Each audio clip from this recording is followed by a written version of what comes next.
Nicholas Winslow had spent his life building an empire, a man who thrived on precision, control, and absolute dominance. Wealth and influence were his weapons, and in his world, nothing mattered more than power. Every move he made was calculated, every decision sharpened like a blade. But on one ordinary afternoon, at an exclusive golf course surrounded by manicured lawns and silence, everything shattered. For words delivered by voices far too small to carry such weight changed his life forever. "You're our dad." He froze mid-swing, the club heavy in his hand. Standing before him were two children, no older than 6, a boy and a girl with matching brown eyes that stared up at him, filled with hope, fear, and something else, something hauntingly familiar. Nicholas Winslow, ruthless, unstoppable, the man who always had an answer, suddenly found himself unprepared. His empire, his routine, his carefully constructed certainty, all meant nothing in that moment, because if what they said was true, then his life no longer belonged to him. It belonged to them too.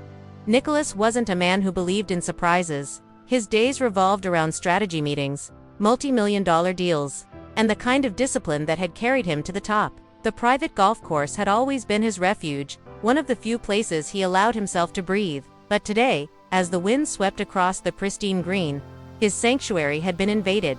He turned, expecting to see an employee, perhaps a caddy or a manager. Instead, two children stood nervously in front of him. Their hair was chestnut brown, their eyes wide and unblinking. They were unmistakably siblings. Nicholas lowered his club, irritation flashing in his gaze. "Can I help you?" His voice was clipped, cool, the tone of a man used to being obeyed. The children exchanged a glance. Then the little girl stepped forward, her small fists balled at her sides. "You're our dad." The words struck him like a physical blow. For a moment, Nicholas wondered if he had misheard her. But then the boy stepped closer, his voice steady, though his chin trembled. "You're our dad," he repeated. The ground beneath Nicholas seemed to shift. He wanted to laugh, to dismiss them, to say this was impossible. He had no children. He had never been married, never been tied down. His life had no room for such things. And yet, those eyes, deep brown, steady, and far too familiar. "You must be mistaken," he said sharply, though the steel in his tone didn't hide the unease rising in his chest. "Where are your parents?" The girl's lips pressed tightly together. The boy looked down, his small shoulders heavy with a silence far too old for his age. And then she spoke again, her voice breaking. "Our mom is gone." Nicholas's throat tightened before he could respond. The boy reached into his small backpack and pulled out a photograph. With trembling hands, he held it out to Nicholas. For a heartbeat, Nicholas didn't take it. But when he finally did, the world as he knew it split apart.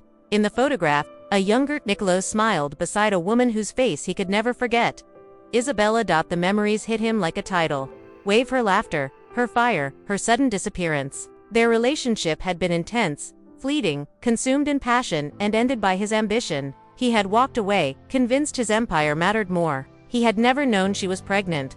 He lifted his gaze from the photograph to the children. Their faces, their eyes, their very existence. It was undeniable. They weren't strangers. They were Isabella's. And they were his. His voice came out raw, uneven, unlike the man who once commanded boardrooms with a single word. I didn't know." The girl Sophia looked at him, her expression steady, far too wise for her small frame. "We know." Nicholas's grip tightened around the photograph. For the first time in his life, the empire builder, the man who thrived on control, stood utterly powerless. In the middle of a golf course, under the bright afternoon sun, Nicholas Winslow realized a terrifying truth. His life had never truly been his own. It belonged to them. Nicholas sat in his glass-walled office. The city stretched out below like a kingdom he had spent years conquering. But for once, the view gave him no comfort. His empire, his wealth, his power, none of it meant a thing now. Not when two children with his eyes had called him dad. Daniel Grayson, his ever-efficient assistant, entered quietly, a folder in hand. He set it on the desk and stepped back, his tone steady but cautious. "I made a few calls. Sir, everything checks out. Their mother, Isabella Carter. She passed away 3 months ago. Cancer. She never married, never had long-term partners. And from what I can find, she never reached out to you." Nicholas closed his eyes, dragging a hand down his face. He had suspected it, but hearing the words spoken aloud was different. Isabella had been sick, and he hadn't even known. Had she planned to tell him? Or had she decided he wasn't worth the effort, that he would only turn his back anyway? Daniel's voice cut through his thoughts. The children were placed in temporary care with a family friend, but there's no legal guardian assigned. If you choose, you could file for custody. With your resources, the courts would hand it to you. Isili Nicholas's head snapped up. Custody. Daniel didn't flinch. They have no one else. The closest living relative is you. The words hit him harder than any boardroom. Ambush, custody, fatherhood, responsibility. Words he had never let touch his carefully controlled life. He wasn't built for this. He had spent decades ensuring no one could slow him down. No one could tether him. And yet when he remembered Sophie's steady little gaze and Liam's quiet fear, something inside him cracked. They hadn't come to him for money or power. They had come because they had nowhere else to go. Where are they now? Nicholas asked, his voice rougher than before. Daniel glanced at his watch. Still at the hotel suite you arranged. I made sure they had clothes, food, everything they might need. Nicholas's stomach twisted. He had left them their 2 children who had just buried their mother alone in a hotel suite, while he ran back to his fortress of glass to think, to process, as if they were another problem to solve. For the first time, he hated himself for it. He pushed out of his chair, grabbing his jacket. I need to see them.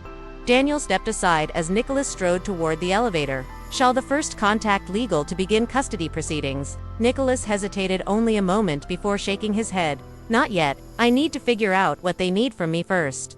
The elevator doors slid shut. For once in his life, he wasn't running from uncertainty. He was walking toward it.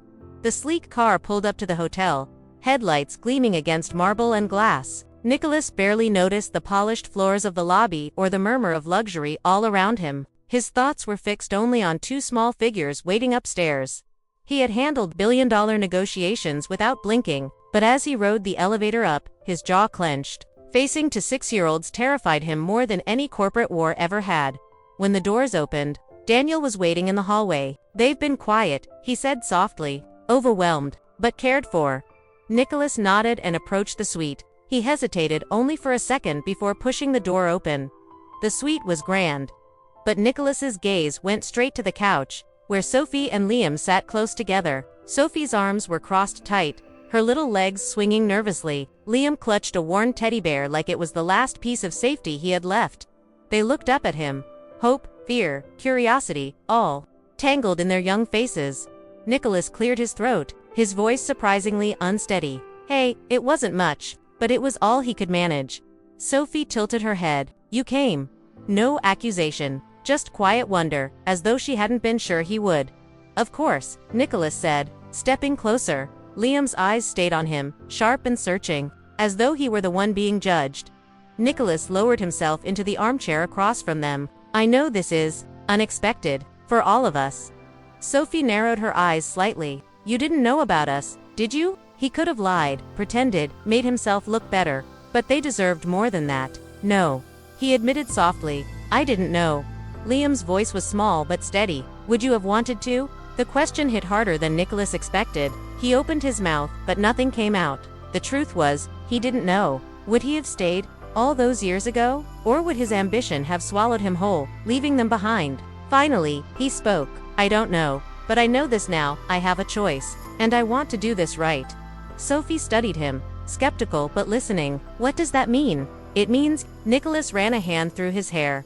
The confidence of a CEO gone. I want to get to know you, to make sure you're okay. And if you'll let me, I want to figure out what happens next. Together. For the first time, Liam's eyes dropped. His little voice trembled. We don't have anywhere else to go. The words struck Nicholas like a blade. And for the first time in his carefully controlled life, Nicholas Winslow realized he wasn't standing at the edge of a deal. He was standing at the beginning of a family. Nicholas's chest tightened. You don't have to worry, he said firmly, his voice steady. You have me now. The room fell silent, but something subtle shifted in the air. It wasn't acceptance. Not yet, but it wasn't rejection either. It was a fragile truce. An unspoken agreement to see where this fragile thread might lead. Sophie finally unfolded her arms and sighed. I guess we'll see if you're any good at this. Nicholas let out a small, breathless laugh. I guess we will. For the first time since he'd met them, the fear of failure wasn't the thing that terrified him. Most it was the possibility that he might actually want to be a father. And with that want came something he had never allowed himself to feel before. The risk of losing something he didn't even know he needed. Nicholas had faced hostile takeovers, billion-dollar negotiations, and ruthless rivals, but nothing prepared him for the morning he woke up to find two 6-year-olds living under his roof.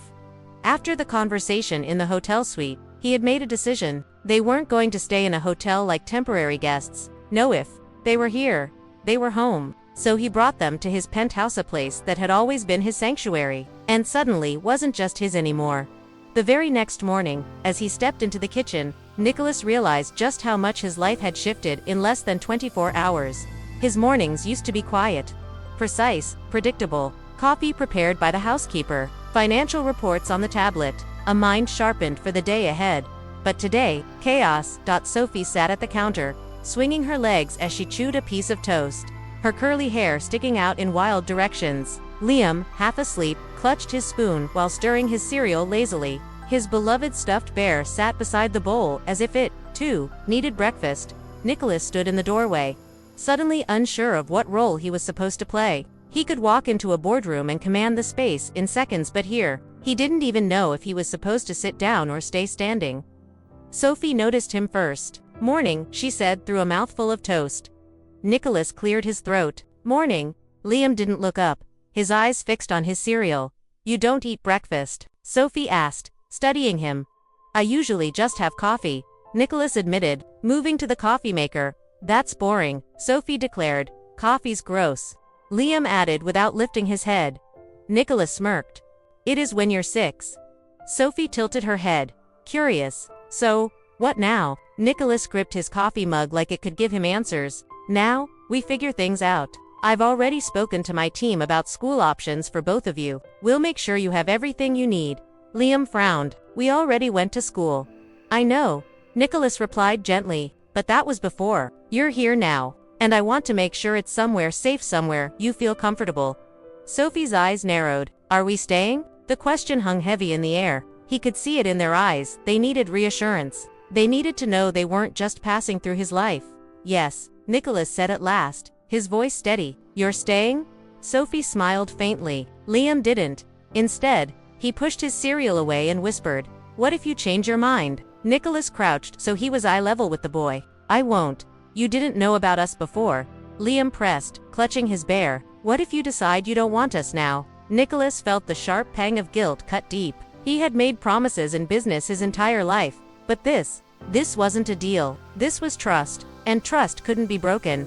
"I didn't know about you before," Nicholas said slowly, "and I can't change that, but I do know about you now, and I'm not going anywhere." Liam studied him, searching his face for cracks. After a long pause, he gave a small nod and pulled his bear closer. Nicholas rose, a weight settling into his chest, responsibility, heavy, unfamiliar. Yet for the first time, he didn't want to escape it. Sophie broke the silence with a smirk. "So, if we're staying, does that mean we get our own rooms?" Nicholas chuckled. "Of course, I've already got people setting them up." "Cool. Can mine be purple?" "Purple?" He raised an eyebrow. "Yeah, it's my favorite." Nicholas smirked. "Noted. And we should get a dog," Sophie added with a grin. Nicholas nearly choked on his coffee. "Let's take this one step at a time." Sophie giggled. Liam cracked the smallest smile. It wasn't much, but it was a start. Nicholas exhaled, realizing this was only the beginning. His world of power, control, and wealth meant nothing here. What mattered was sitting right in front of him, 2 children who weren't just a responsibility anymore. They were family. As much as he wanted to pretend it irritated him, the truth was, he didn't mind as much as he thought he would. Pulling on a robe, he stepped out of his bedroom and followed the faint whispering down the hallway. The noise was coming from the kitchen. Nicholas stopped in the doorway, taking in the scene before him. Sophie and Liam stood at the kitchen island, their backs turned, huddled over something. The countertop was covered in flour, sugar, and what looked like a spilled bottle of syrup. Liam was gripping a measuring cup with both hands, his small fingers struggling to steady it as he tried pouring into a mixing bowl. Beside him, Sophie cracked an egg badly. Half the shell fell into the bowl. Instead of removing it, she just stirred it in. Nicholas leaned against the doorframe, crossing his arms. "Do I even want to know what's happening here?" Both children jumped at the sound of his voice. Sophie whirled around first, caught between guilt and excitement. Liam turned slower, eyes wide, like he'd just been caught committing a crime. "We're making breakfast," Sophie announced proudly. Nicholas arched a brow. Are you? Liam glanced at the mess, then up at Nicholas. We're trying to. Nicholas stepped forward, inspecting the chaos. Pancakes or whatever they were supposed to be looked like a lumpy disaster. The stove was still off, thank God, which meant they hadn't tried cooking yet. He rubbed his temples. Let me get this straight. Instead of waiting for breakfast, you decided to destroy my kitchen. Sophie put her hands on her hips. It's not destroyed. We're just experimenting. Nicholas smirked despite himself. He should have been annoyed. He should have scolded them, but instead, he found himself staring at Sophie's eager determination. At Liam's nervous grip on the measuring cup, he sighed, shaking his head. All right, move over. Why? Sophie asked, frowning. Because if you're going to make breakfast in my kitchen, Nicholas rolled up his sleeves. You're at least going to do it right. Liam's eyes widened. You know how to cook. Nicholas smirked, surprised. Sophie nodded. You don't look like someone who cooks. Nicholas chuckled low. I don't do it often, but I know enough. For the next 20 minutes, he guided them through the process. No eggshells this time. He showed them how to mix properly, how to pour the batter just right, how to flip without making a mess. When Liam flipped his first pancake clean, his grin lit up the room. I did it. Nicholas nodded, approving. Not bad. Not wanting to be outdone, Sophie flipped hers only for it to land half off the pan. She huffed. Mine's broken. It's still edible, Nicholas said, smirking. Sophie studied it, then shrugged. Yeah, I guess it just looks unique. Let's call it creative cooking, Nicholas replied. Finally, they sat at the island with uneven stacks of syrup-drenched pancakes. It wasn't perfect. Some were burnt, flour still dusted, but when Sophie smiled through her first bite, and Liam dug in with excitement, Nicholas felt something unexpected, something real. This moment wasn't business. It wasn't strategy. It was just them. Sophie looked up between bites. So? Do we get to cook again? Nicholas raised an eyebrow. If you promise not to turn my kitchen into a disaster zone, Liam grinned. So? Probably not. Nicholas smirked. Yeah, probably not. And yet, as he watched them laugh over messy pancakes, he realized this was the life he never knew he wanted.